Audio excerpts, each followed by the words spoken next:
Jonathan, what's our fourth main topic today? All right, we got Joe C. who writes, "Hey guys, I read an article in Variety this week regarding Kevin Feige believing superhero fatigue will likely never set in with audiences and that the genre will continue to prosper.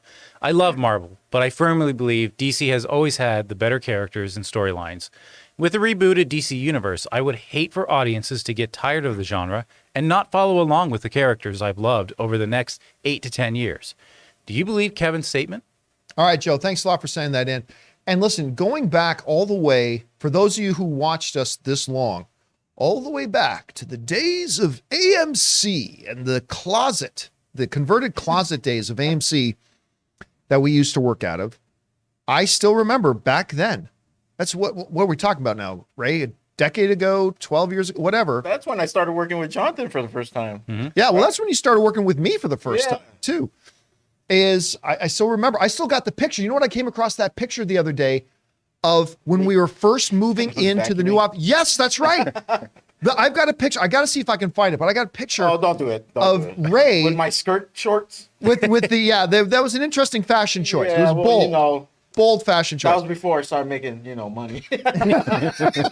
So, Ray, I got this picture of Ray as we were first taking over the converted closet at the AMC Burbank 16 to make our AMC offices. There's a picture of Ray doing the first vacuum of the place, trying to get ready to move in. But going all the way back there, I still remember on one of our original AMC shows talking about when's the comic book movie fatigue going to come in. This is like over a decade ago. And it feels like every single year.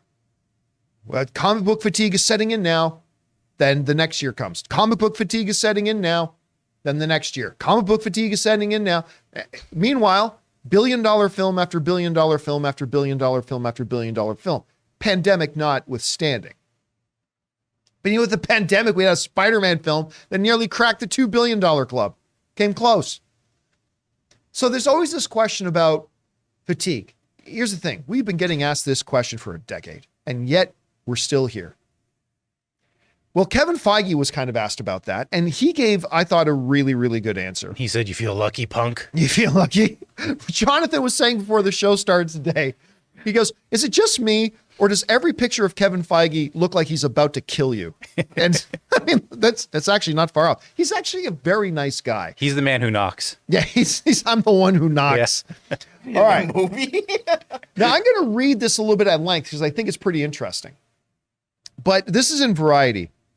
Will moviegoers ever get superhero fatigue? Marvel boss Kevin Feige doesn't buy it, saying on a new podcast interview that there are 80 years of groundbreaking stories told in the Marvel comics that can be adapted into different genres. And Kevin Feige said this. "I've been at Marvel Studios for over 22 years, and most of us here at Marvel Studios have been around a decade or longer together," Feige said on the Movie Business podcast. "From probably my second year at Marvel, people have been asking, well, how long is this going to last? Is it a fad of comic book movies? When is this fad going to change?" And Feige continued, "I didn't really understand the question because to me, it was akin to saying after Gone with the Wind, well, how many more movies can be made off of novels? Do you think the audience will sour on movies being adapted from books? You would never ask that because there's an inherent understanding among most people that a book can be anything. A novel can have any type of story whatsoever. So it all depends on what story you're translating. Non-comic readers don't understand that it's the same thing in comics. There are 80 years of the most interesting, emotional, groundbreaking stories that have been told in the Marvel comics, and it is our great privilege to be able to take what we have and adapt them," he said. "Another way to do that is adapting them into different genres and what makes movies, the type of movies we want to make." And then he goes on and talks more about that. And Kevin Feige is 100% right. There never will be comic book movie fatigue. What can happen is bad movie fatigue. That can happen. I still remember as the comic book genre was starting to get rolling, we're going all the way back now to the Arnold Schwarzenegger Batman movie.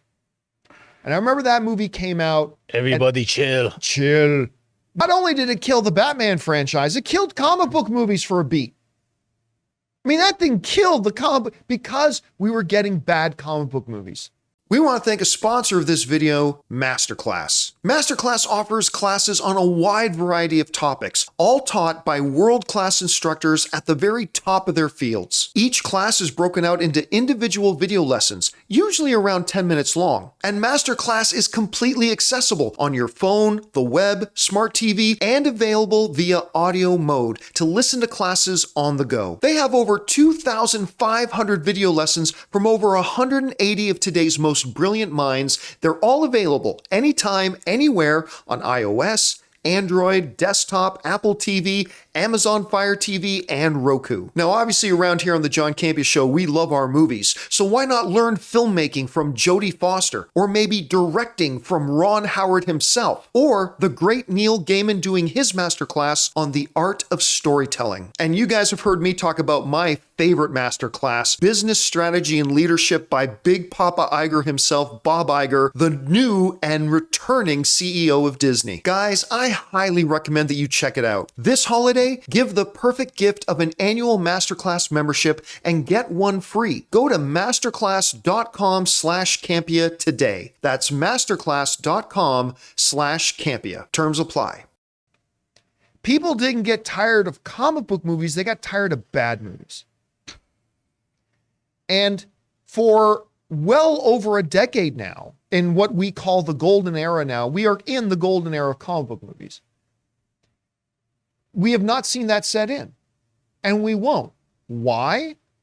Because while there has been the odd stinker here and there, for the most part, comic book movies have continued to deliver entertainment. And they've continued to engaging the audience. They've continued to expanding people's imaginations. They continue to give great experiences at the movie theater. And even if it wasn't for the fact that a lot of these movies are very different types of genre. We often talk about Captain America Civil War or Captain America Winter Soldier, I should say, is a 1970s style political thriller. Right. You get some that are straight up heist movies. You get some that are closer to straight up dramas. You get some that are closer to, they can all widely vary in a lot of different ways.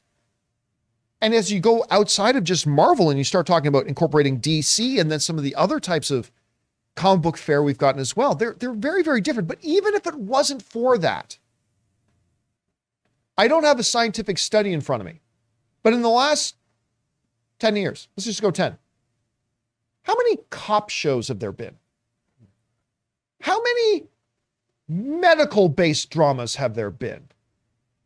How many NCIS, what's the one with what's NCIS, CIS, Special Victims Booty, I don't know, whatever it's called. That's the pirate one. That's the pirate, Special Victims. I mean, how many of those have there been? And yet we just saw on that chart that the single most watched thing in the world, other than Stranger Things, is a fucking NCIS. It's a peaceful life, John. It's a peaceful life. It's a peaceful life. So, I mean, so where Grey's Anatomy was on that list. How many freaking medical shows are there? How many shows we got? Even right now, we got Grey's Anatomy's on the air. We got Chicago Med. I think there's one or two others just right now. So, yeah, Ray. I'm telling you right now, the superhero fatigue, I went through something like that after Endgame, and I still think I'm going through it. But I wouldn't say it's like something that affects me going to watch a movie. I mean, I'm not excited for a lot of the superhero movies coming out just because Endgame took so much out of me. Like, I felt that way. Like, Shang-Chi, I watched because, you wanted us to watch it, so I went along. But I haven't started a conversation about a superhero movie in a long time, which is when I'm excited about something. And I'm looking at this list that they got coming up. We got Guardians and whatever. I think if anyone's going to bring me back to fold like I was before Endgame and throughout that whole 10 years, it's going to be Blade. This thing. I mean, Blade's got a lot of people excited too. Yeah. But to your point, like even with Endgame, because I made a video about this after Endgame, it's that I don't believe it's a matter of superhero fatigue, but Endgame was such a crescendo. Yep. Like it was the the big finale. It was the grand finale of what the MCU had been for 10 years, or over 10 years. And it wasn't about comic book movies. It was about this one story, and it came to this incredible climax. And like a type of climax that would make you go, how the hell do you ever top that? And it was kind of the sense that, okay, it's done. And that's when I made a video that's still up on the channel that was like, okay, here are the challenges Marvel's going to face now. Because with that crescendo happening, but it wasn't specifically, I don't believe, comic book movie fatigue. The audiences, and the latest Spider-Man movie made $1.9 billion. I think as long as you keep making interesting films and interesting shows, and as long as they don't get into a big long streak where we go like 2 years straight where all the comic book content that's been coming out has been crap, in which case it'll get killed pretty quick. But even then, it'll come back at some point. I agree with Kevin Feige. I do not believe we're ever going to see straight up comic book movie fatigue. And look what they did with the Rocky franchise. Yes. I thought I was done after, how many? 6? I like most of the Rocky movies. Then they turned it into something else. They evolve. Yes. Right? And as long as you continue to evolve and bring something new to the table, then I think you're always going to keep audiences interested. So franchises will fall by the wayside, but the genre, no. Yeah, yes. Franchises will come and go, but the genre itself, as long as they keep making good stuff, I don't see it going anywhere. Anyway, guys, question is for you. What do you think about this? Kevin Feige says, yeah, listen, I've been making Marvel films for 22 years now, and everybody keeps asking me when this comic book movie fatigue can come in. I've been doing this job for well over a decade, and every year I'm asked about this, and yet here we still are. What do you think about his comments? Whatever you think, jump down to the comments section below and let us know your thoughts.